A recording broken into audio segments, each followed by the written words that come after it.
You got to have it.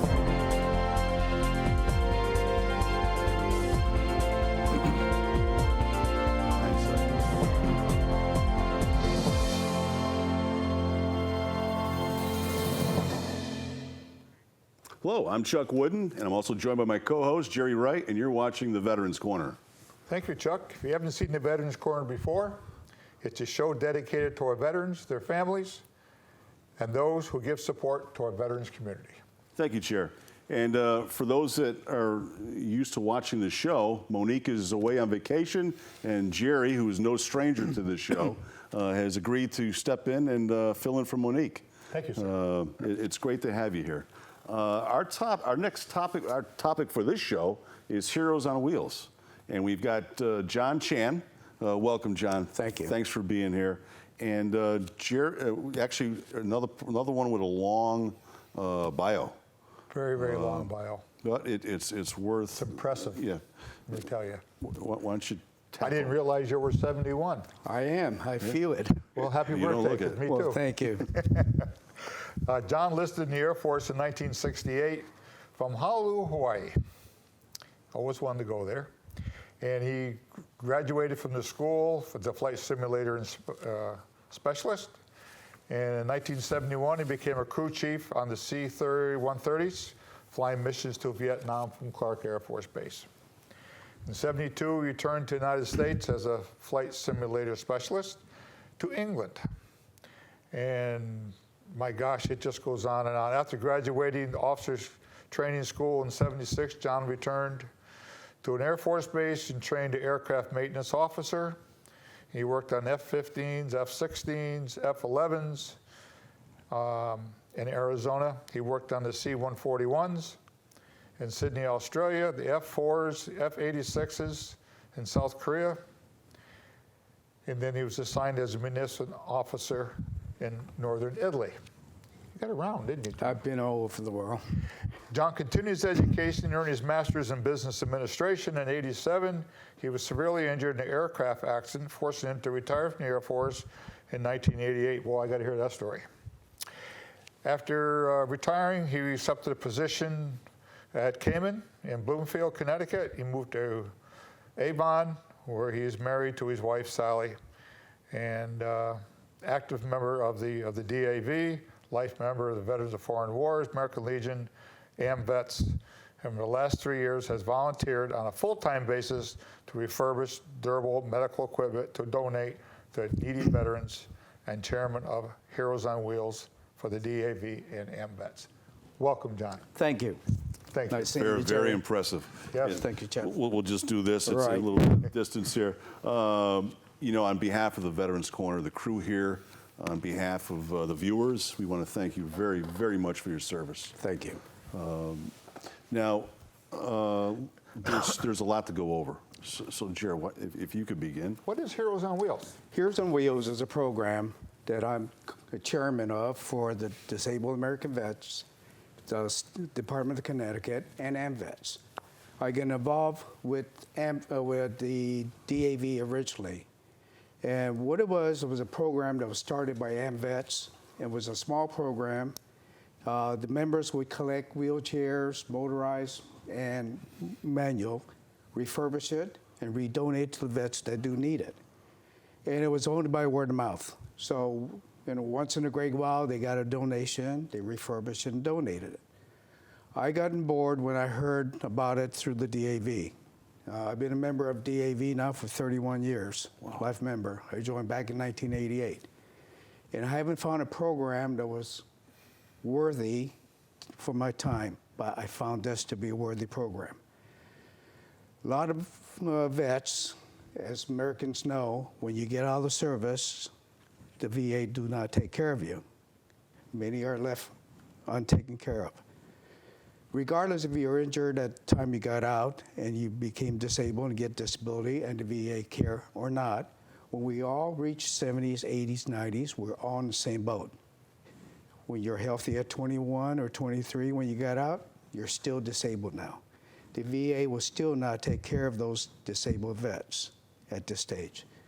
So I took it upon myself, and even though I'm chairman, I'm really a one-man show There's no one to help me. I got together with the VA hospitals in West Haven and Newington, got the word out, and got a publicity program where I put posters up at physical therapy at the hospitals and basically read, "We're sorry you got injured, and once you get rehabilitated and no longer need your equipment, consider donating to the DAV. I will refurbish it and give it to a needy vet." Well, donations start coming in. So I reach out to the DAV, Department of Connecticut, to get a van with a lift. Now, the DAV owns 3 vans, and these are not to be confused with the DAV vehicles that the VA has. That's a separate program where the DAV buys vehicles, turn it over to the VA hospitals. It's licensed by the federal government and maintained by the government, but we provide DAV members to drive to take veterans to and from VA hospitals. Yeah. These vans are owned by the Department of Connecticut, and it's licensed like you would license your own vehicle, and operated by them. Well, they gave me a vehicle, and with that, I transverse the entire state, going from all 4 corners, pick up donations, and when a vet calls me and tells me they need something, I would refurbish it. And vets will pay me to buy new batteries. The situation with the wheelchairs is we get it when a member dies. The family calls the VA hospital, so well, what do we do with these equipment? Who can we donate it to? Well, prior to them dying, they have to stop using these equipment for at least 1 or 2 years because they're in hospice and waiting for their demise. So the equipment is always in bad shape. Yeah. So I take it, I refurbish it, and unfortunately I have to work on my driveway. I have no workshop. So my winter months, I don't get to do as much work as I like. In an emergency, I even had to use the van to turn on the heat to repair a wheelchair that a vet desperately needed. So that's one obstacle I've been dealing with. Now what I do is I expanded the program besides Heroes on Wheels of just taking mobility equipment. I've taken in all durable medical goods, hospital beds, Hoyers, and I refurbish all that. And it's a sad case when a vet gets put in hospital and his caretaker cannot take him home, and the hospital wants to put them in a nursing home because they don't have a hospital bed at home.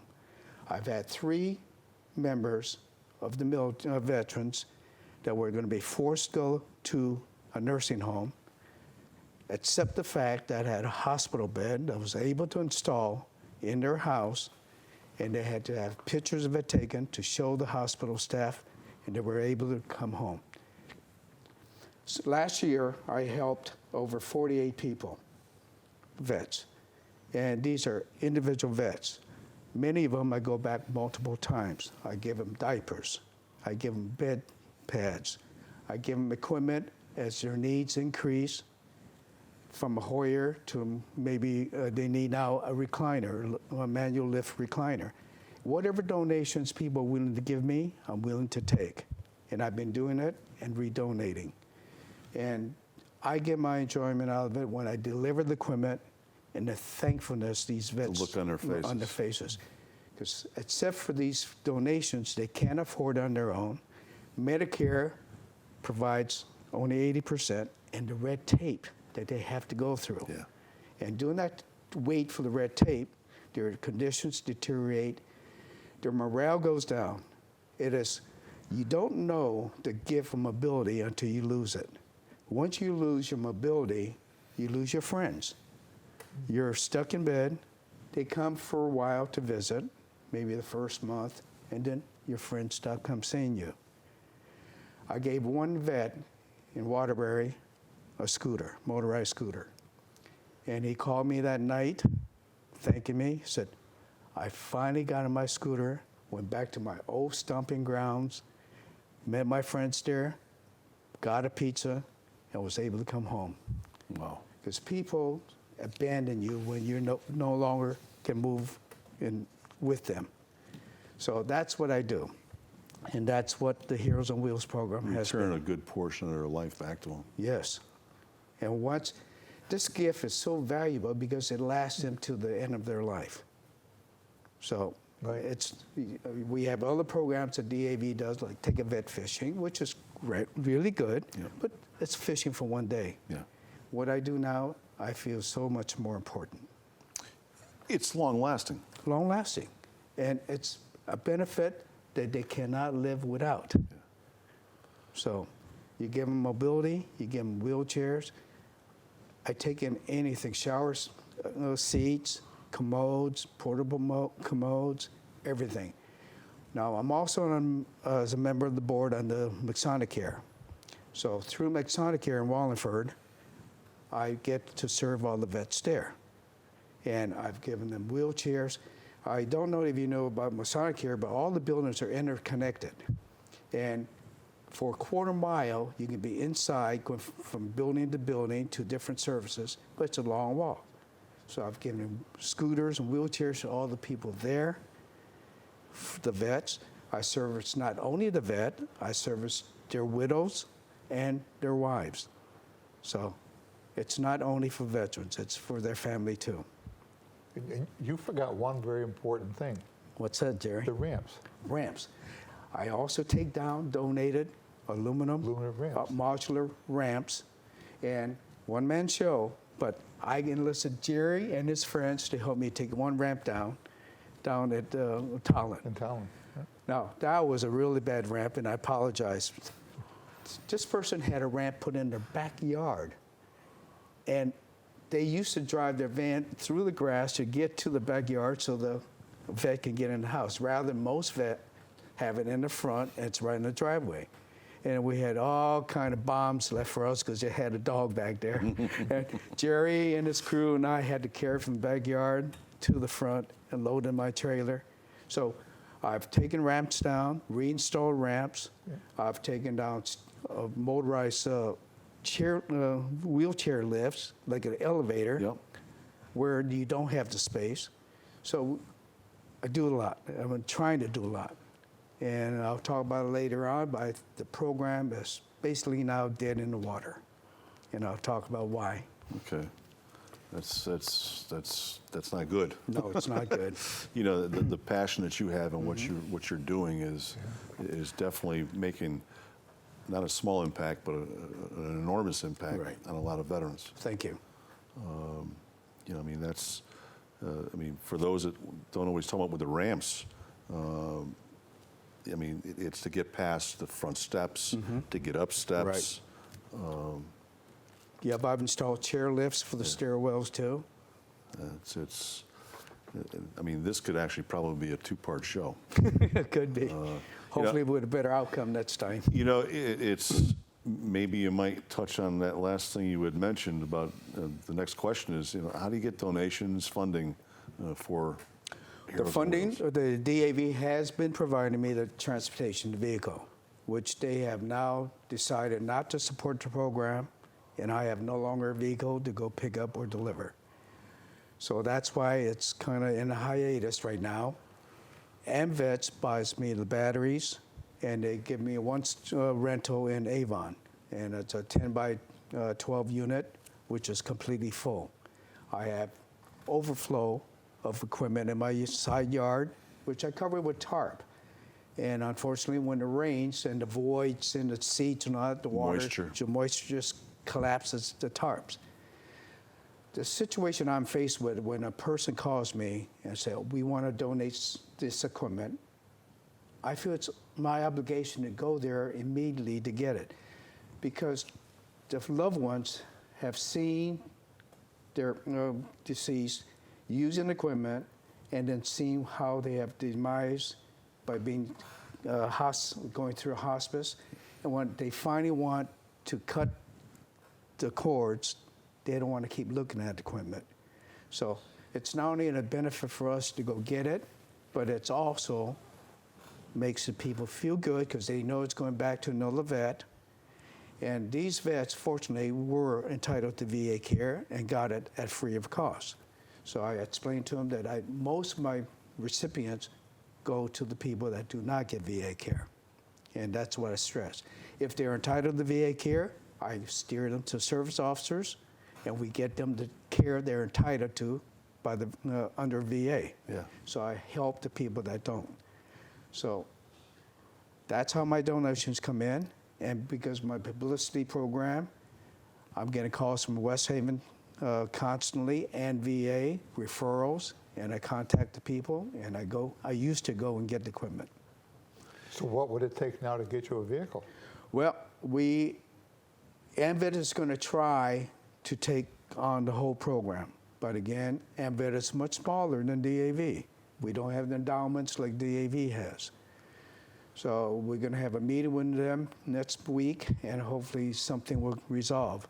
Even if we get it, AMVET has donated over $30,000 to DAV for vehicles before. So basically, one of the vehicles really belonged to AMVETs. Yeah. But even though they give the vehicles back, it's the licensing, the Insurance. the charge of maintain. Yep. So we're still may not be able to do it. Yeah. So What's a prerequisite to receive equipment? all they have to be is a vet, a widow of a vet, or a wife of a vet. Simple. That's simple. Yeah. And you have a need for it, no questions asked. You tell me you need something, I take you at your word for it, and you get it. Well, I have a question. Sure. So Agent Orange is what I like to talk about. Yes, Jerry.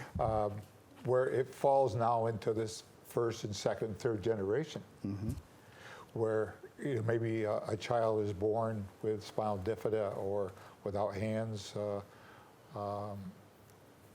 Would you be able to help them? You know, Help the Jerry, kids. that's a good point. Why not?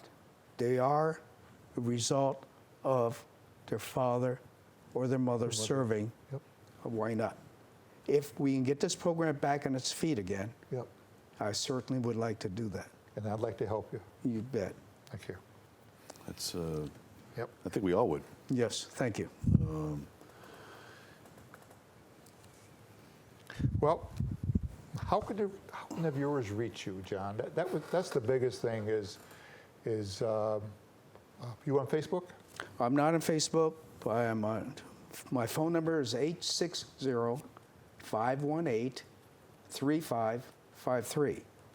And my email is jmchan1@sbcglobal.net. And leave me a message. I'll get back with you. Right now, if you need equipment, the equipment's still available, but I need you to come to Avon to pick it up. And I cannot take any donations anymore until I get a vehicle. So my hands are hamstring. I'm tied. I like to do more, but it's now in a slowed down state. Have you thought about maybe working with Easter Seals? Because Easter Seals has got the Rally point. rally point. They're Right. over in Rocky Hill.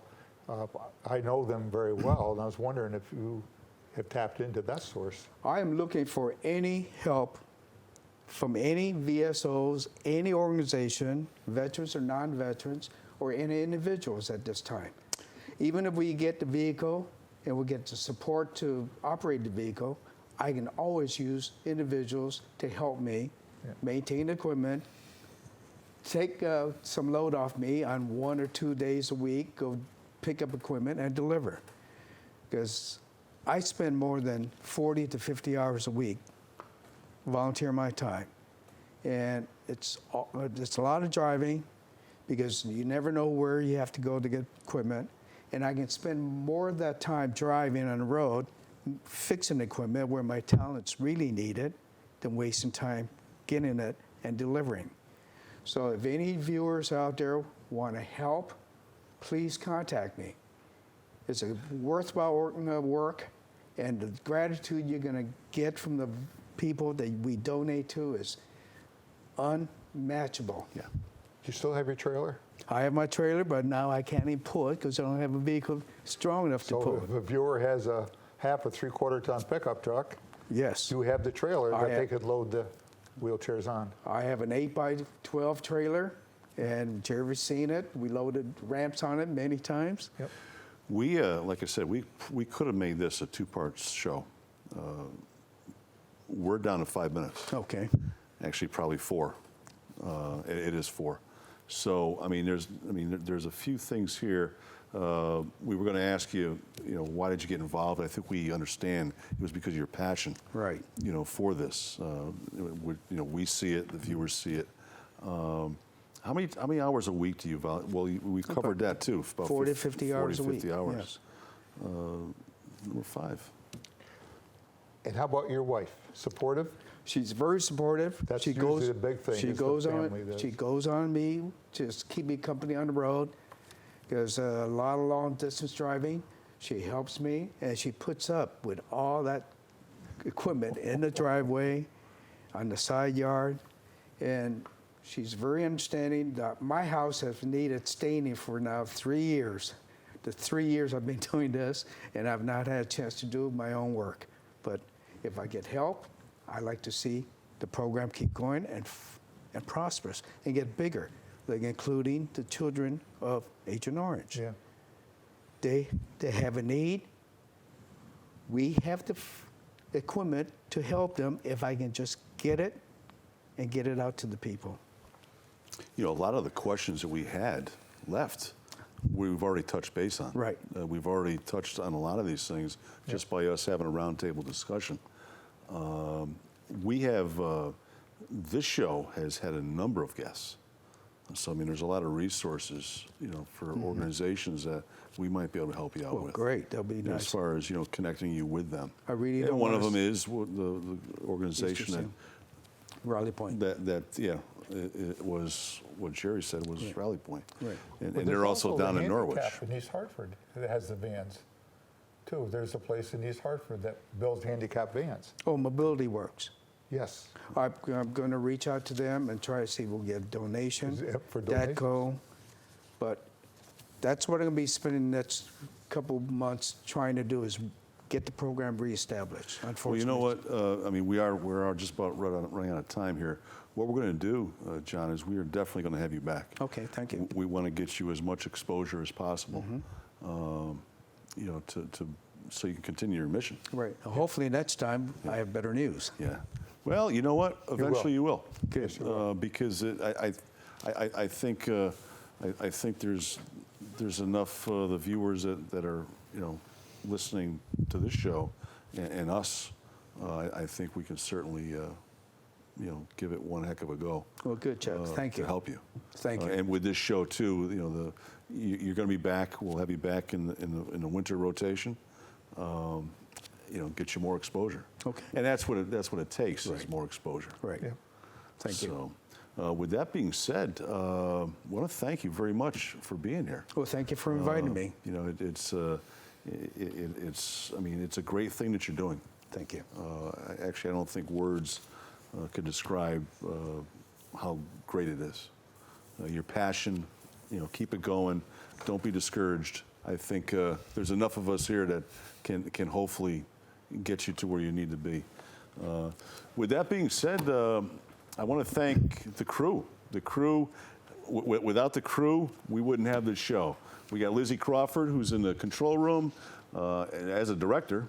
She's the one that's always yelling at me in my ear, as she's doing right now. Joe Sanborn, he's on graphics. Bryant Bernie, he's on the camera.